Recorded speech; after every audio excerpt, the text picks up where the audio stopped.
శ్రీ గురుభ్యో నమ. శ్రీమతే రామానుజాయ నమ. ఆండాళ్ దివ్య తిరువడుగలే శరణం. ప్రియ భగవద్బంధువులారా, ధనుర్మాస వ్రతంలో తిరుప్పావై 23వ పాసురాన్ని ఈరోజు మనం అనుసంధానం చేసుకున్నాము. అనన్యగతికలమే వచ్చి అంటే అన్యథా శరణం నాస్తి అనే శరణాగతితో వచ్చి నిన్ను ఆశ్రయించాము, కటాక్షించు అని గోపికలు ప్రార్థింపగా శ్రీకృష్ణుని మనసు చాలా నొచ్చుకుంది. నీలాదేవిని ఆశ్రయించి ఆమె ద్వారా నన్ను ఆశ్రయించిన వారిని నేనే ముందుగా వెళ్ళి సహాయపడి రక్షింపవలసి ఉండగా వేరొక గతి లేని వారము అని దైన్యముగా పలుకుతున్నారే వీళ్ళు, నేను ఇంత ఉపేక్షించాను, ఎంత తప్పు చేశాను అని శ్రీకృష్ణుడు చాలా బాధపడ్డారు. రక్షించు బాధ్యత రాజుగా తనదయ్యుండి ఋషులు రాక్షసుల చేత బాధపడుతూ ఉంటే ముందుగా పోయి వారికి ఆపదలు కలగకుండా చేయలేకపోతున్నాయి అని ఆనాడు శ్రీరామచంద్రమూర్తి బాధపడ్డాడు. శ్రీరామచంద్రుడు ఏ విధంగా అయితే ఆ రోజు ఋషులను చూసి బాధపడ్డాడో ఈరోజు కృష్ణ పరమాత్మ కూడా అదేవిధంగా గోపికలను చూసి బాధపడుతున్నాడు.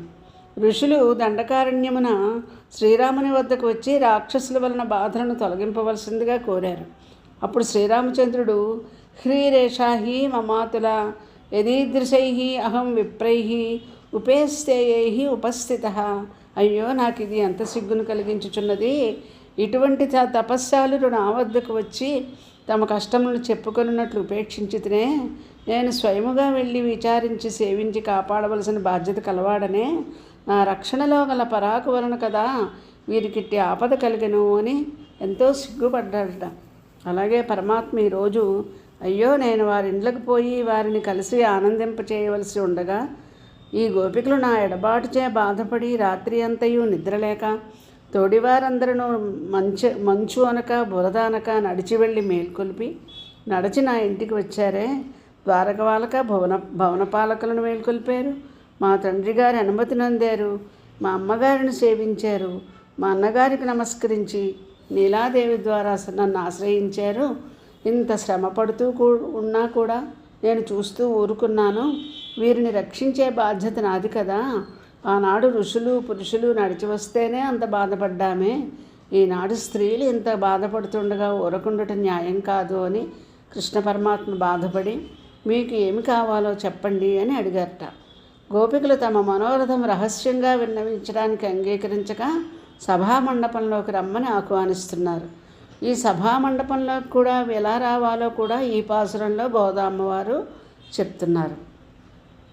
నిద్రాముద్రాభిరామం పరిచిత చరణం రంగరాజం భజేహం అన్నట్లు నిద్రలో సౌందర్యంగా ఉండేటువంటి స్వామి గురించి చెప్పారు మనకు గత పాసురాల్లో. ఇప్పుడు స్వామి యొక్క నడక సౌందర్యాన్ని చెప్తూ ఉన్నారు అమ్మగారు.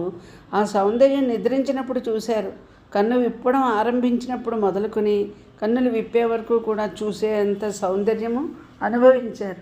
ఇప్పుడు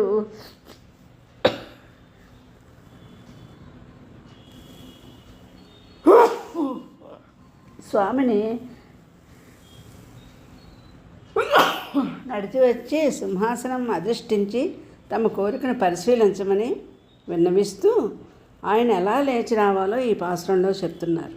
ఈ కృష్ణ పరమాత్మని గుహలో పడుకొనిన సింహంతో పోలిక చెప్పబడింది ఈ పాసురంలో. కృష్ణ సింహము అంటారు. రుక్మిణీదేవి ఆనాడు కృష్ణుని సింహంతో పోల్చింది. అలాగే ఈవేళ గోదామ్మవారు కృష్ణ పరమాత్మని సింహంతో పోల్చి బయటికి రమ్మని కోరుకుంటోందన్నమాట. పాసుర విన్నపం చేద్దాం. నీలాతుంగస్తనగిరితటీ సుప్తముద్భోజ్య కృష్ణం పారార్జం స్వం శృతిశతశిరసిద్ధమధ్యాపయంతి స్వచ్ఛిష్టాయా సృజనిగళితం యా బలాత్కృత్య భుంక్తే గోదా తస్యై నమైదమిదం భూయ ఏవాస్తు భూయః. పాసుర విన్నపం.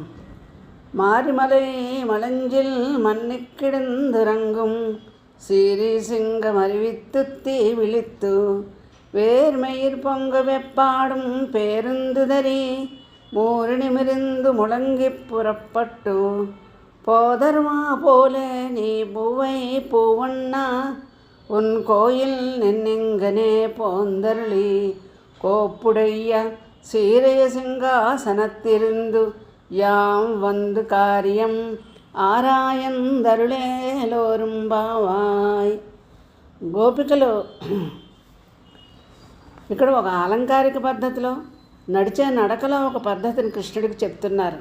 నువ్వు అలా లేచి గబగబా వచ్చేస్తావేమో సభామండపంలోకి, అలా రాకూడదు, ఇలా రావాలి. ఎలా?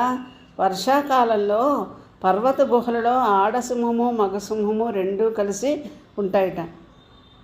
లోపల ఉంటాయి, బయటికి కనపడవు. అంతా వర్షాకాలం కాబట్టి అంధకారంగా ఉంటుంది. వర్షాకాలం వెళ్ళిపోయాక లోపల ఉన్న సింహము ఇంకా యువతలకు రావడానికి ఉద్యమిస్తుంది. అప్పుడు ఎలా ఉంటుందో నీవు అలాగా బయటికి రావాలి, సింహంలాగా రావాలి. సింహం ఏం చేస్తుంది అప్పుడు వచ్చేటప్పుడు? ఒకసారి దాని తెలివి వచ్చిందనుకోండి, చూస్తుంది. ఇంతకాలం నిద్రించిన సింహము ఒక్కసారి కళ్ళు విప్పితే ఎర్రటి రక్తపు ముద్దలలా ఉంటాయి కళ్ళు. ఆ పైన రెప్పకున్న నల్లని వెంట్రుకలు. ఆ వెంట్రుకలు పూర్తిగా విడక 2 అంచులు వెంట్రుకలు కలిస్తే లక్కదారముతో కనురెప్పులు 2 కుట్టారా అన్నట్లుగా ఉంటాయట. అలాంటి సన్నివేశం. అలా చూడాలి స్వామి నువ్వు ఒకసారి. నీవు తెలివి రాగానే ఒకసారి చూడు.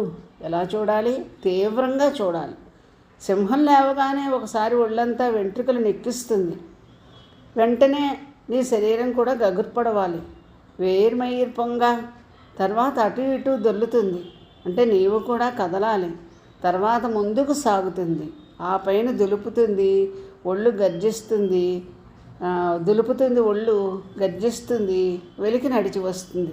అలా రావాలయ్యా నీవు అంటే ఇదంతా సృష్టి క్రమం యొక్క వివరణ. ఈ బాహ్యమైన జగత్తుని మనం చూస్తూ ఉన్నాం. దానితో మనతో సమానుడుగా వచ్చిన కృష్ణుని చూస్తూ ఉన్నారు. ఎవరి శ్రీకృష్ణుడు? ఏమిటి ప్రపంచము? దీని స్వరూపం తెలియాలి అంటే దీనికే తత్వమసి అని ఉపనిషత్ వాక్యము. ఆ ఉపనిషత్ సారమే ఈ పాసురంలో గోదా అమ్మవారు అనుగ్రహించారు. స్వామి సన్నిధికి చేరారు గోపికలు. శయనం మీదున్న పరున్న కృష్ణ భగవానుని దర్శించారు. కనువిచ్చి చూడమన్నారు. ఆయన చూశాడు. ఇప్పుడు స్వామిని లేచి రమ్మని ప్రార్థించారు. లేచి రావడానికి సిద్ధపడుతూ ఉంటే కాదు మేము చెప్పినట్లుగా నీవు రావయ్యా, లేవాలి, నడవాలి, వెలుపలికి రావాలి అని కోరుతున్నారు. ఈ పాసురంలో మనకు జగత్తంతా కనిపిస్తుంది. ఇందులో మన మధ్యనే స్వామి కూడా కృష్ణ భగవానుడే దిగివచ్చి ఉన్నాడు. అయితే ఆయన పరమాత్మగా మనకి గోచరించదు, మానవ మాతృనిగా కనిపిస్తాడు. జగత్తులో సర్వము భౌతికంగా కనిపిస్తుంది, కానీ లోపల ఉండేటువంటి పరతత్వం అనేది ఎవరికీ కనిపించదు. ఆ పరతత్వాన్ని గుర్తించాలి. అప్పుడు ఒక్కొక్కటిగా ఏదో ఉన్న విషయం, ఆ తత్వము మనకి గ్రహించగలం. ఈ భేదాన్ని అభేదాన్ని అర్థం చేసుకోవడానికే తత్వమసి అనే ఒక వాక్యం స్పష్టంగా మనకి చెప్తుంది. ఈ జగత్స్వరూపము బ్రహ్మస్వరూపము తెలుస్తుందని ఉపనిషత్తులలో ఆ వాక్యాన్ని మహావాక్యం అంటారు. అటువంటి మహావాక్యంలో కలిగే జ్ఞానము ఈనాడు భగవంతుడు కనివిచ్చి చూడగానే మన పిల్లలకు కలిగి స్వామిని ప్రార్థిస్తున్నారు. సృష్టి రహస్యం చెబుతున్నారు. సృష్టికి ముందు ఒక్కడే ఉన్నాడు. ఎక్కడున్నాడు? తమస్సు కవతల. భాగవతంలో పోతన గారు చెప్తారు, పెంజీకటి కవ్వల ఎవ్వంటూ ఏకాకృతి వెలుగు అంటారు పోతన గారు. అలాగే శ్రీగణరత్న కోశంలో కూడా విరజానదికి అవతల ఎద్దూరే తమసి అని చెప్తారు. ఆ లోపల ఉన్నాడు. చీకటికి అవతల ఉన్నాడో లేదో ఎవరికి కూడా తెలియదు భగవంతుడు, కానీ ఉన్నాడు. ఆయనకు ఒకప్పుడు తెలివి వచ్చింది. దానినే ఉపనిషత్తు తదైక్షత అంటుంది. తదైక్షత అంటుంది ఉపనిషత్తు. ఒకసారి ఆయనకు సంకల్పం కలిగింది లేవాలని. ఎవరూ లేపితే లేవలేదు భగవంతుడు. తనంత తానే లేచి సంకల్పించాడు. సంకల్పించగానే ఒకసారి తీవ్రమైన చూపు చూచాడు. ఆ చూపు ఈ జగత్తులో మొట్టమొదట ఆవిర్భవించిన తేజస్తత్వం. ఆ తర్వాతే ఎలాగైతే సింహం వెంట్రుకలు నిక్కిస్తే ఒక రకమైన వాసన వస్తుందో అలాగే ఆ తేజస్తత్వం నుంచి జలముగా మారి జలము గంధస్వరూపిణి అయిన పృథ్వీగా మారింది. అంటే పంచభూత సృష్టి జరిగింది. అప్పుడు ఒకసారి స్వామి అటు ఇటు కదిలాడు. ఈ కదలడం అంటే ఏంటి? అండపిండ బ్రహ్మాండాల యొక్క సృష్టి జరిగింది. జరగడానికి బ్రహ్మను సృష్టించాడు. బ్రహ్మచేత సర్వజగత్తుని సృష్టించి ఒకసారి ఒడలు జలధరించి ముందుకు సాగినట్లుగా ఒకసారి జగద్రూపముగా వెలికి వచ్చాడు. ఈ వచ్చిన జగత్ ఏమిటి? భగవంతుడే జగత్తు. స్వామి రూపం ఇక్కడ స్థూలంగా మనకి కనిపిస్తుంది, అక్కడ మనకు కనిపించలేదు. లోపలున్న సింహమే వెలికి వచ్చింది. దాని కళ్ళు కానీ ముఖం కానీ జూలు కానీ లోనున్నప్పుడు కనబడలేదు. వెలికి రాగానే అన్నీ కనబడ్డాయి. అందుకనే ఈ కనబడే జగత్తు స్వామి యొక్క రూపమే. లోన ఉన్నప్పుడు స్వామి రూపం ఉంది, కానీ అది మనకు అగోచరము. ఇది ఒక్కటే అని చెప్పడమే తత్వమసి అని సిద్ధాంతం. అలాంటి స్థితి నుండి నీవు వచ్చి లేచి ఒకసారి గర్జించి వెలుపలికి రావాలి స్వామి అని ఓ అవిసపువ్వు వంటి రంగు కలవాడా లేచిరా అంటున్నారు. ఎక్కడికి రావాలి? ఉన్ కోయిల్ నిన్నెంగినే, నీ భవనము నుండి ఇలా రా. ఏది ఈ భవనము? మన లోపల ఉన్నటువంటి మూలాధార స్థానము నుండి ప్రణవం చేత ఆయన కదిలి వెలుపలికి వస్తాడు. క్రమక్రమంగా సుషుమ్నా నాడిలో ప్రవేశించి సహస్రారం చేరతాడు. అలా నీవు చేయాలి. వేంచేసి కూర్చోవాలి. ఎక్కడ కూర్చోవాలి? ఈ విశాలమైన సింహాసనం మీద కూర్చోవాలయ్యా అని గోదామ్మవారు పిలుస్తూ, ఉన్ కోయిల్ నిన్నెంగనే పోందరుడి, నీ భవనము నుండి ఇచ్చటికే విచ్చేసి మమ్మల్ని అనుగ్రహించి కోపుడి అయి సీరే సింహాసనత్తిరిందు విలక్షణముగు సన్నివేశము గల సింహాసనమును కూర్చుండి సేవ కృప చేయవలనని కోరుతూ ఉన్నారు. అక్కడ నీవు ఆ భవనంలో నిద్రిస్తూ పడక మీద కూర్చుండి కాదు, సింహాసనం మీద కూర్చుండి చెప్పవయ్యా. గోపికల వద్ద అమృతమాడి మాయ చేసేటువంటి వాడైనా కృష్ణుడు ఆ సింహాసనాన్ని అధిరోహిస్తే అసత్యం ఆడలేరట. అందువలన ఆ విధమైన కోరికని, ఆయన మాటయే అమోఘం కదా, అటువంటి అమోఘమైన వచనం మాకు ఇమ్మని చెప్పి గోపికలు కోరుతూ ఉన్నారు.